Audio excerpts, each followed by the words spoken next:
Hello बच्चे, आप सब कैसे हैं। आपका आपके यूट्यूब चैनल पर एक बार फिर से स्वागत है। आज के इस वीडियो में हम लोग क्लास नाइन्थ जो कि जीवन कोशिका जीवन की मौलिक इकाई है, हम लोग यही चैप्टर पिछले वीडियो में चर्चा किए थे। ठीक है, तो इसमें हम लोग पिछले वीडियो में कुछ टॉपिक पर चर्चा कर लिए थे। ठीक है, हम लोग बात कर रहे थे कोशिका का संगठन। कोशिका का संगठन, ठीक है, इस पे चर्चा किए थे। तो हमने इसमें बताया था कि जो कोशिका का संगठन होता है ये 3 चीज से मिलकर बना होता है। ठीक है, क्या क्या था। पहला था प्लाज्मा झिल्ली, प्लाज्मा झिल्ली, ठीक है, या कोशिका झिल्ली इसको बोलते हैं। दूसरा क्या था,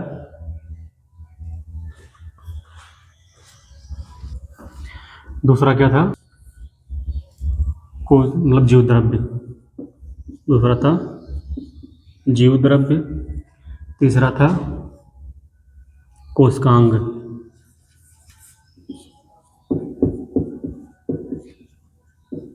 ठीक है, इतने ही थे, कोशिकांग या कोशिकांगक। ठीक है, अब इसी कोशिकांग में बच्चे केंद्र वगैरह सब आते हैं। ठीक, तो हमने बच्चे इसमें चर्चा कर लिया था, प्लाज्मा झिल्ली के बारे में काफ़ी कुछ चर्चा हो गया था। ठीक है, ये कितने मतलब किन किन पदार्थों से मिलकर बना होता है, ठीक है, इसके कार्य क्या होते हैं, ये सब चर्चा हो गया था। हाँ, इसमें कुछ टॉपिक बच गया था। जैसे हमने ये बताया था कि जो प्लाज्मा झिल्ली का जो मतलब झिल्ली द्वारा जो परिवहन होता है ये कैसे होता है। ठीक है, बात कर लेते हैं परिवहन के बारे में। प्लाज्मा झिल्ली द्वारा परिवहन, ठीक है, अब ये परिवहन क्या होता है। जैसे मान लीजिए कि जो कोशिकाएं होती हैं, ठीक है, उन कोशिकाओं में जो पदार्थों का आवागमन होता है वो कैसे होता है। ठीक है, तो इसके लिए परिवहन जो होता है ना ये 2 प्रकार से होता है। कौन कौन सा, एक होता है विसरण और एक होता है प्रासरण। विसरण और प्रासरण, ठीक है, यही 2 प्रकार का परिवहन होता है कोशिकाओं के अंदर। ठीक है, पदार्थों के आवागमन के लिए। ठीक है, अब देखिए विसरण क्या होता है, इसको बोलते हैं डिफ्यूजन। देखिए बच्चे, इसका परिभाषा पूछा जाता है खूब कि विसरण किसे कहते हैं। तो इसमें बताओगे पदार्थों का या अणुओं का अधिक सांद्रता से कम सांद्रता की ओर गति करना विसरण कहलाता है। ठीक है,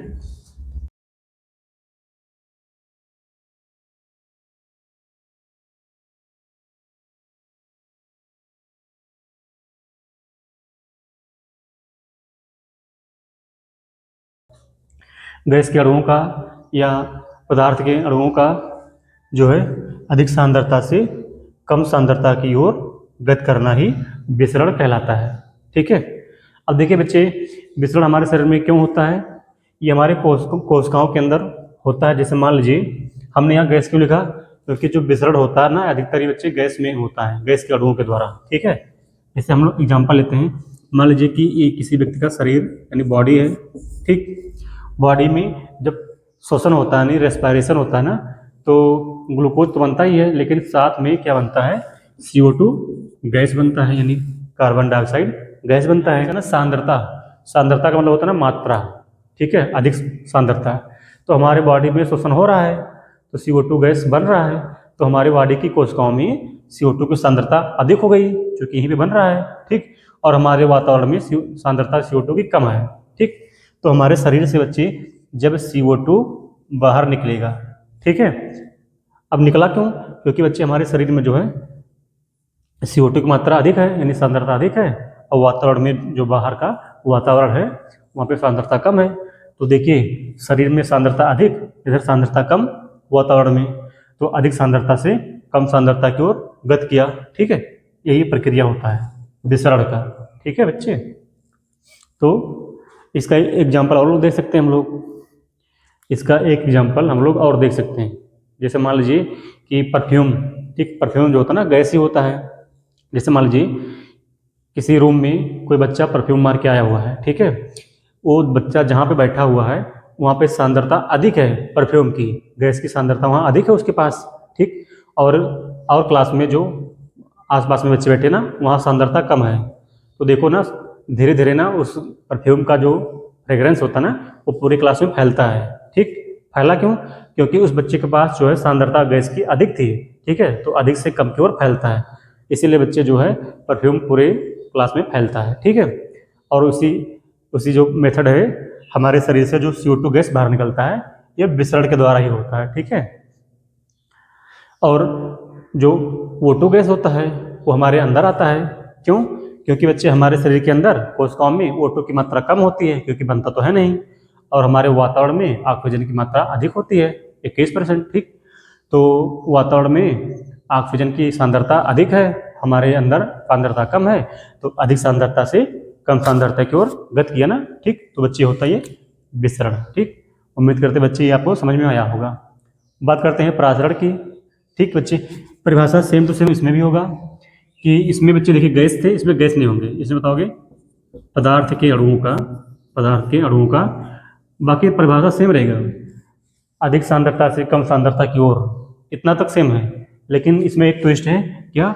इसमें अर्धपारगम झिल्ली होता है, अर्धपारगम झिल्ली, ठीक है, सेमी परमेबल मेम्ब्रेन होता है, ठीक है। इसी अर्धपारगम झिल्ली को क्रॉस करके, पार करके जो है अधिक सांद्रता से कम सांद्रता की ओर इसको आना रहेगा, ठीक है। इसमें एक बाउंडेशन है, इसमें ऐसा कुछ नहीं था, कोई झिल्ली नहीं था, कोई मेम्ब्रेन नहीं था। लेकिन परासरण में क्या होता है बच्चे, इसमें सेमी परमेबल मेम्ब्रेन होता है। अब ये अर्धपारगम झिल्ली का मतलब क्या है? मतलब ये क्या करता है ना, कुछ ही पदार्थों को जो है कोशिका के अंदर एंट्री करता है और बाहर जाने देता है, ठीक है। ये इसको ना सेलेक्टिव परमेबल मेम्ब्रेन भी बोलते हैं, ठीक है। तो इसका काम ये होता है, बाकी परिभाषा सेम है। जो है अणु जो होंगे, मतलब किसी भी पदार्थ के, जैसे मान लीजिए वाटर है, ठीक है, पानी के अणु, अगर वो अधिक सांद्रता से कम सांद्रता की ओर आ रहे हैं, ठीक है, तो उनको ना सेमी परमेबल मेम्ब्रेन यानी अर्धपारगम झिल्ली को पार करके जो उधर जाना पड़ेगा, ठीक है बच्चे। ये होता है परासरण, ठीक है। अब देखिए बच्चे, एग्जाम्पल के लिए हम बता रहे हैं आप लोग को, परासरण में एग्जाम्पल बता रहे हैं, इसको मिटाते हैं। देखिए हमने बताया कि एग्जाम्पल लेते हैं, मान लीजिए ये एक गिलास, मान लीजिए हमारे पास एक बर्तन है, ठीक है, ये हो गया एक बर्तन हो गया, ठीक है।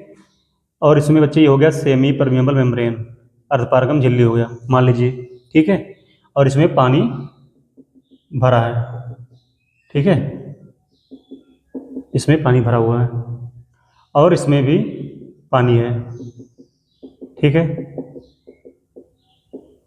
अब मान लीजिए हम लोग इसमें जो है कोई पदार्थ मिला देते हैं, कोई रंग या कोई कलर, कोई डाई मिला देते हैं। एग्जाम्पल के लिए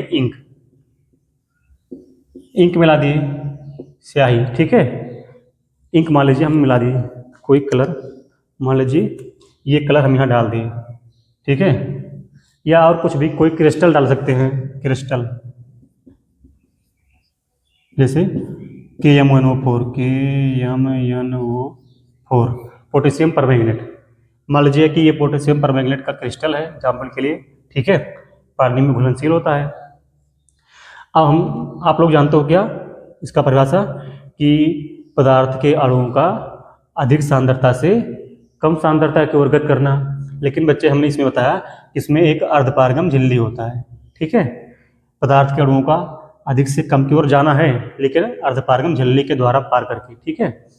अब देखो बच्ची, सांद्रता अधिक कहाँ है? जहाँ पे ये क्रिस्टल डाला गया है, यहाँ कम है, मतलब अधिक है यहाँ पे, और यहाँ पे कुछ है ये नहीं है, कम है। तो बताओ जब पानी में ये कलर घुलेगा तो पूरे पानी में मिल जाता है ना। जैसे एग्जाम्पल के लिए आप लोग एक पुड़िया रंग ले लीजिए और एक गिलास में पानी भर दीजिए, रंग डालोगे तो पूरे पानी में घुल जाता है ना।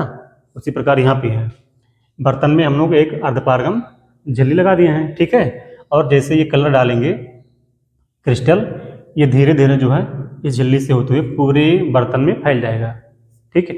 और बच्चे ये परासरण की प्रक्रिया तब तक होती रहती है जब तक जो है दोनों का मात्रा समान ना हो जाए, ठीक है। मतलब जितना मात्रा इधर रहेगा क्रिस्टल का या कलर का, उतना इधर ना हो जाए तब तक जो है ये इधर से जाता रहेगा।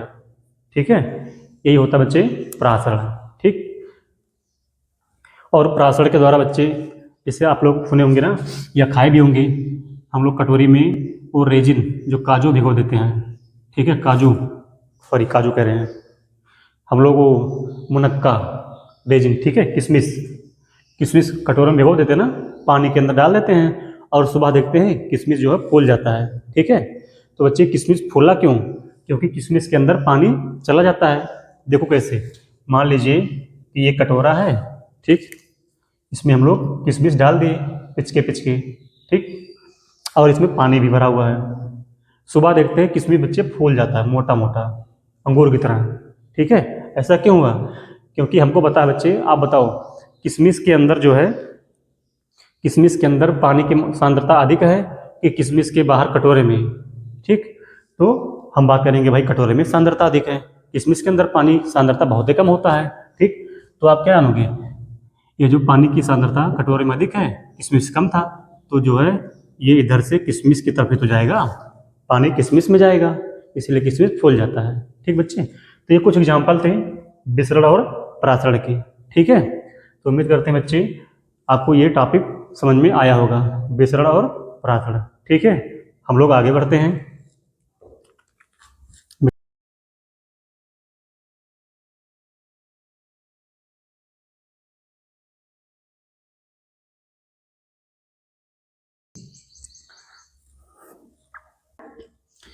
देखिए बच्चे, हम लोग इतना जान लिए, हम लोग एक टॉपिक के बारे में और थोड़ा जान लेते हैं, चूंकि प्रश्न काफ़ी हाईलाइट है ये, कोशिका भित्ति।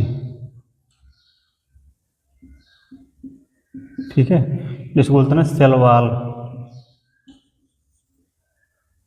ये बच्चे प्रश्न खूब पूछा जाता है कि पौधों की कोशिका भित्ति किसकी बनी होती है, या कोशिका भित्ति किसमें पाई जाती है, जंतुओं में कि पौधों में। ठीक, तो बच्चे एक चीज़ याद रखिए, ये जो कोशिका भित्ति यानी सेल वॉल पाया जाता है, ये केवल और केवल पादप कोशिका में ही पाया जाता है। ठीक है, याद रखिएगा, जो कोशिका भित्ति होता है ये केवल और केवल पादप कोशिकाओं में ही पाया जाता है। ठीक है, और ये कोशिका भित्ति किस चीज़ की बनी होती है? तो कोशिका भित्ति बनी होती है सेलुलोज। ठीक है, कोशिका भित्ति किसकी बनी होती है?